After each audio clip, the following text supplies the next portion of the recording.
आखिर हाँ ना करते करते हमारी गाड़ी भी निकल पड़ी उज्जैन नगरी की ओर। सफर से पहले लगाया जाए जोरदार जयकारा। ओम नमो पार्वती पते हर हर महादेव। ओम नमो पार्वती पते हर हर महादेव। ओम नमो पार्वती पते हर हर महादेव। खाते पीते सुस्ताते हमने कर दिया अब आधा रास्ता पार।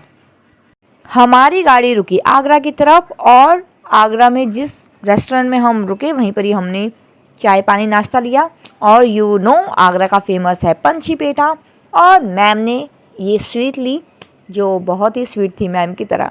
सुबह के 4-5 बजे और ये देखो हम पहुंच गए हैं भोपाल। और वहाँ की सुबह देखो, सूरज की लालिमा देखो, इतनी सुंदर और सन बिल्कुल पॉल्यूशन फ्री।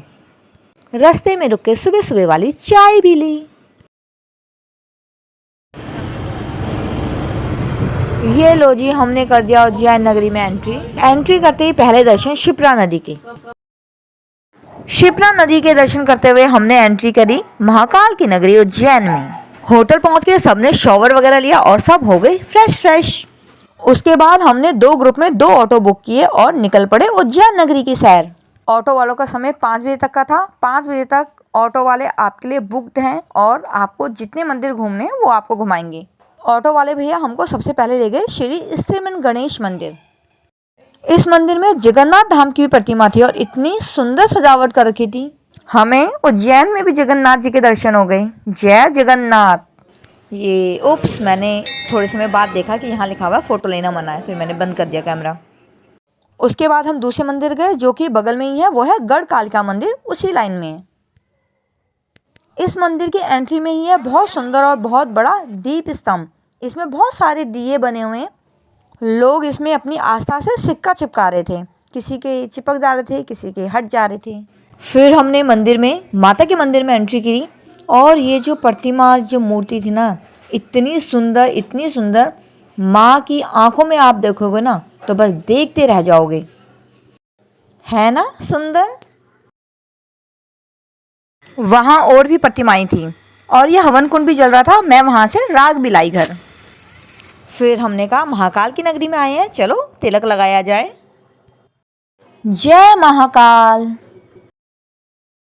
गढ़ कालिका मंदिर के बाद हम चल दिए काल भैरव मंदिर की ओर। पूरी लाइन में बैरिंग लगी हुई थी और लोगों ने वहां पे भी मन्नतों के धागे बांधे हुए थे। बहुत चिलचिलाती धूप और गर्मी, लेकिन ये क्या, अचानक मौसम हुआ ऑसम। अचानक बादल छा गए और इतना ठंडा हो गया, जो धूप थी बिल्कुल वैनिश। बस मंदिर से थोड़ी सी दूर और काल भैरव के बहुत सुंदर दर्शन हुए। सब अपने अपने घर से प्रसाद ला रखे थे, वो भी चढ़ाया। काल भैरव मंदिर के बाद हम गए मंगलनाथ वो मंदिर है जहाँ पे लोग अपने मंगल की पूजा करने जाते हैं। मंगल देवता के वाहन है भेड़। मंगलनाथ मंदिर में ही हमें बज गए 5 और ऑटो वाला भैया का समय था 5 बजे तक का। तो भैया ने लास्ट मंदिर हमें मंगलनाथ दिखाया और उसके बाद भैया ने हमको हमारे होटल पे ड्रॉप कर दिया। अब संध्या हो गई, अंधेरा हो गया, तो अब हम चल दिए हर सिद्धि मंदिर की ओर, क्योंकि रात्रि के समय हर सिद्धि मंदिर का जो नज़ारा, जो वहाँ की आरती होती है, देखने लायक होती है। ये जो दीपों का नज़ारा और ये घंटियाँ और जो पूजा हो रही होती है ना, बहुत सुंदर आरती। लोगों ने भीड़ में अपने बच्चों को कंधों पे उठा रखा है और जो आरती में मगन हो रखे हैं ना, बहुत सुंदर नज़ारा।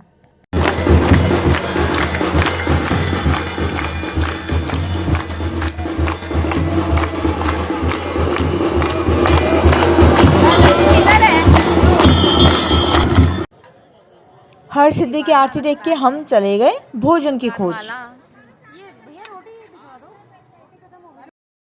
अब हो गया रात्रि का समय। अब हमने रात के समय ली महाकाल में एंट्री। भीड़ बहुत ज़्यादा थी और हमारे पास समय बहुत कम था। और वैसे भी भीड़ क्यों नहीं हो, क्योंकि हम गए थे एक्चुअली वीकेंड के टाइम पे, इसलिए हमने ली VIP entry. And can you believe कि 9 बजे लास्ट एंट्री थी और हमने 8:58 पे सबने लास्ट एंट्री की है। लेकिन महादेव जी का बुलावा था तो बिल्कुल एट द एंड मोमेंट हम पहुंच ही गए मंदिर परिसर में। मन तो मॉर्निंग की भस्म आरती देखने का था, लेकिन एक्चुअली हम वीकेंड के टाइम पे गए हैं, इतना रश है, ऑनलाइन बुकिंग भी मुश्किल थी और हमारे पास समय भी नहीं था, तो वो तो नहीं हो पाए हमारे दर्शन। और वैसे भी अगले दिन हमको ओंकारेश्वर के लिए निकलना था, तो इसलिए यहाँ भी हम वेट नहीं कर सकते थे। वैसे हमने महाकाल देव जी के तो बहुत सुंदर दर्शन करे, और जब बाहर आए तो महाकाल मंदिर के परिसर में ही ये ओंकारेश्वर मंदिर का भी एक रूप बना रखा है। जैसे ओंकारेश्वर मंदिर में जब एंट्री करते तो पिलर्स की जो छवि दिखती है ना, बिल्कुल वही रूप है ये।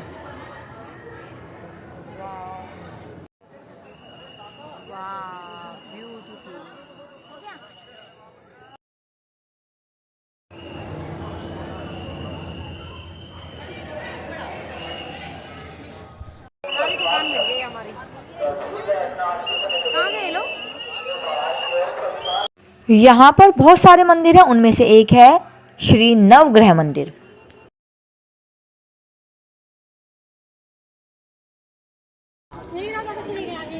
हर हर महादेव। फिर हम मंदिर परिसर से बाहर की ओर आए, एग्जिट की तरफ। इसका तो एग्जिट भी बहुत सुंदर है।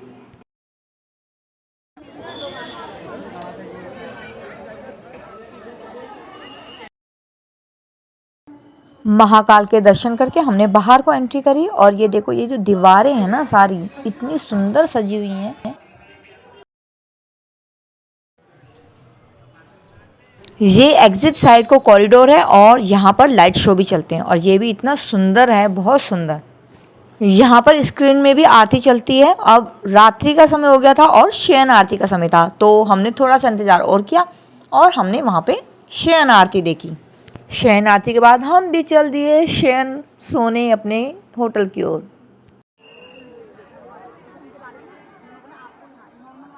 महाकाल बहुत सुंदर है, और यहाँ बहुत सारे मंदिर हैं।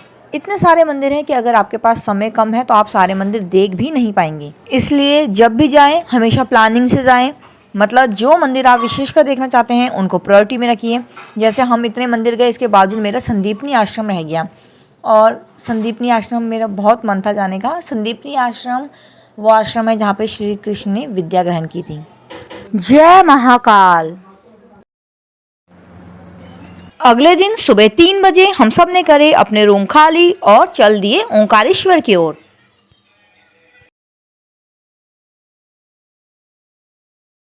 सफर की शुरुआत एक जयकारे के साथ। ओम नमो पार्वती पते हर हर महादेव। ओम नमो पार्वती पते हर हर महादेव। ओम नमो पार्वती पते हर हर महादेव। बोलो ओंकारेश्वर भगवान की जय। रात के 3 बजे से निकले हुए थे, तो सबने आधी आधी झपकी बस में ही ले ली। हम सबकी एक एक नींद पूरी हो गई, इसके बावजूद भी काफ़ी रास्ता अभी बचता था, तो क्या किया जाए, शुरू करें अंताक्षरी लेके प्रभु का नाम। शंकर मेरा प्यारा रासे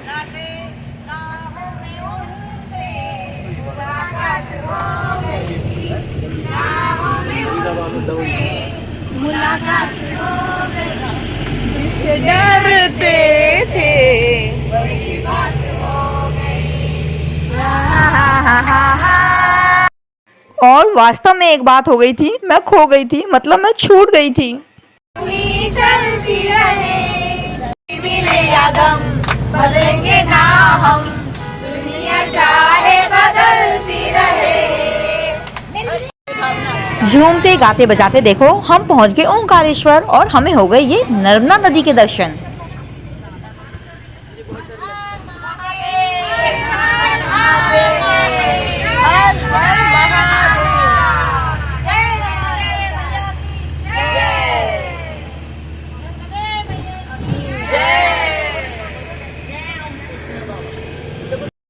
ये देखो हमारी गाड़ी ने एंट्री करी ओंकारेश्वर नगरी में, और देखो उन्होंने लिखा हुआ है कि ओंकारेश्वर नगरी में हमारा स्वागत है।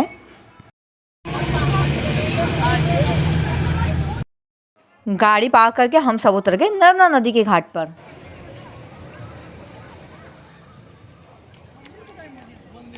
नमामि देवी नर्मदे। देखो नर्मदा नदी का पानी इतना साफ, इतना हरा और इतना गहरा, इतना शुद्ध और इतना पवित्र कि कहा जाता है गंगा नदी में स्नान से, जमुना नदी में जल आचमन से और सरस्वती नदी में सिर्फ जल छींटे मात्र से जो प्राप्ति होती है, वही प्राप्ति नर्मदा नदी को सिर्फ देखने मात्र से प्राप्त होती है। नमामि देवी नर्मदे, नर्मदा नदी से ही दिख जाता है ओंकारेश्वर। ओंकारेश्वर ज्योतिर्लिंग जाने के लिए आप दो रास्ते चुन सकते हैं, या फिर ये पुराना पुल बना हुआ है उससे जा सकते हैं पैदल पैदल, या फिर बाय बोट।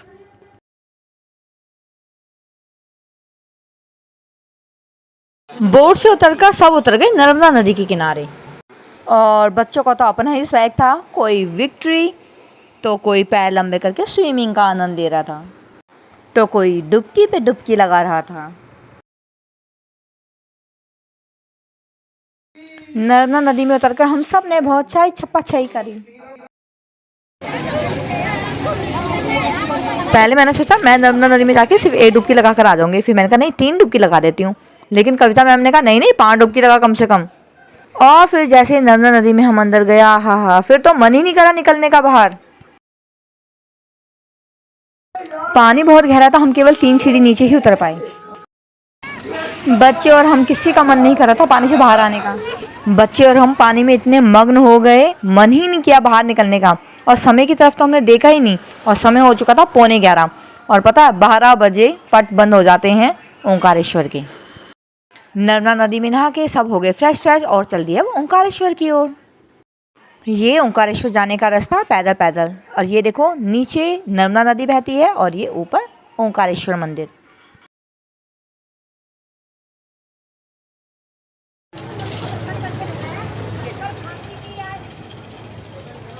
ये नर्मदा नदी से ओंकारेश्वर की ओर जाने के लिए रास्ता। आज बहुत ज़्यादा भीड़ थी, एक्चुअली ऑनलाइन में भी भीड़ थी, इतनी भीड़ थी कि हम ऑनलाइन स्लॉट बुक ही नहीं कर पाए। पर चलो जैसे भोले की कृपा। लेकिन वास्तव में भोले की कृपा ही रही, क्योंकि एक तो नर्मदा नदी में इतना टाइम लग गया, हमें समय का पता नहीं चला। 11 बजे तो हमने मंदिर में एंट्री करा और पता चला कि 12 बजे पट बंद हो जाएंगे।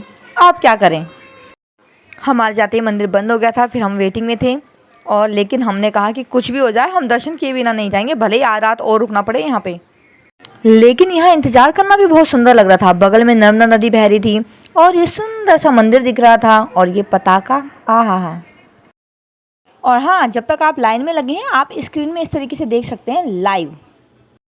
इंतज़ार हुआ ख़त्म, मंदिर खुल गया, हमारी भीड़ छट गई और हमारी लाइन थोड़ा आगे बढ़ गई। बहुत भीड़ थी और बहुत लंबा इंतज़ार भी था, लेकिन इस इंतज़ार में भी बहुत आनंद था। बस अब प्रतीक्षा खत्म, मंदिर के बहुत पास, और ये देखो आ गए हमारे नंदी महाराज जी। ये लो जी, अब हमने ले ली बिल्कुल मंदिर के अंदर एंट्री। अभी तक हम वेटिंग वाली लाइन में थे। मंदिर के अंदर जो खम्भे हैं, इतनी सुंदर नक्काशी की गई है उसमें, और उनमें जो ऊपर जो पिलर्स के टॉप पे जो आकृतियाँ हैं, हर आकृति कुछ कहती है, हर आकृति का अपना एक महत्व।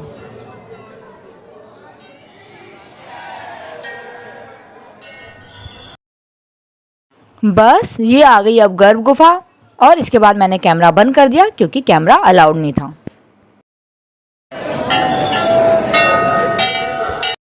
ओंकारेश्वर में आते हुए मैं एक्चुअली अपना स्पेक्स भूल गई, और अब मैं सोच रही थी कि मैं दर्शन कैसे करूँगी, क्योंकि ज़्यादातर जो मंदिर परिसर होता है वो बहुत दूरी पे होता है, भक्तजन बड़ी दूरी से देखते हैं।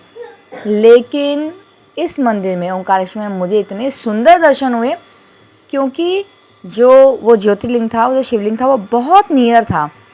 हर हर महादेव। अंदर तो मैं कैमरा नहीं ले गई, और ये सब जो है मंदिर के बाहर के परिसर जो है उनके मंदिर हैं।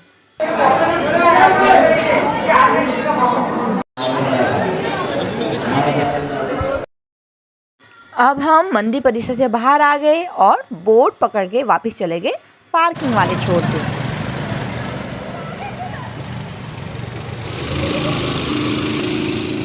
बस जाते जाते नर्मदा नदी और ओंकारेश्वर को एक बार और निहार लूं।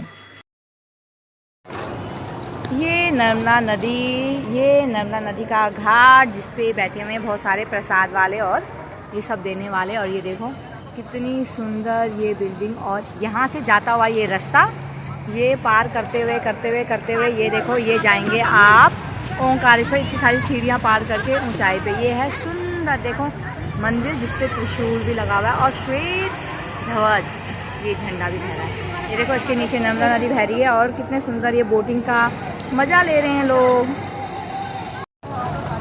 ये देखो पुराना ये पुल है, जो बोटिंग से नहीं जाएगा तो वो पुल से जा सकता है। नमामि देवी नर्मदे।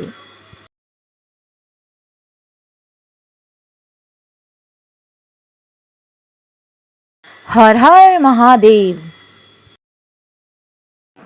काल भैरव, महाकाल, महाकाल से ओंकारेश्वर और ओंकारेश्वर से अपने घर की ओर। पूरा सफ़र बहुत अच्छा रहा और हाँ, एक चीज़ यादगार भी रही। वो क्या? वो ये कि मैं छूट गई थी। तो हुआ कुछ यूँ कि एक जगह हम बैठे लंच करने और जब हम सबने खाना खाया वहाँ पानी बड़ा मीठा मीठा ठंडा ठंडा था। मैंने कहा चलो बस में एक मयूर जग रखा हुआ है और वो मयूर जग भर देते हैं। और जिन लोगों के लिए मैंने वो मयूर जग में पानी भरा ना, वही लोग मुझे छोड़कर चले गए और बस चली गई। इम्पोर्टेंट सामान छूट गया था। ABCD रो तो नहीं रही गई भावना। जय माता। होना चाहिए था यादगार। भावना कैसे हो गई है? कैसे मैं भरने लग गई है मयूर जग। और पता है जब मैंने ये इंसिडेंट घर आकर संतोषी को बताया, संतोषी सेड पता है अगर मैं होती ना साथ में, मैं बिल्कुल ध्यान देती तो बिल्कुल नहीं छूटती।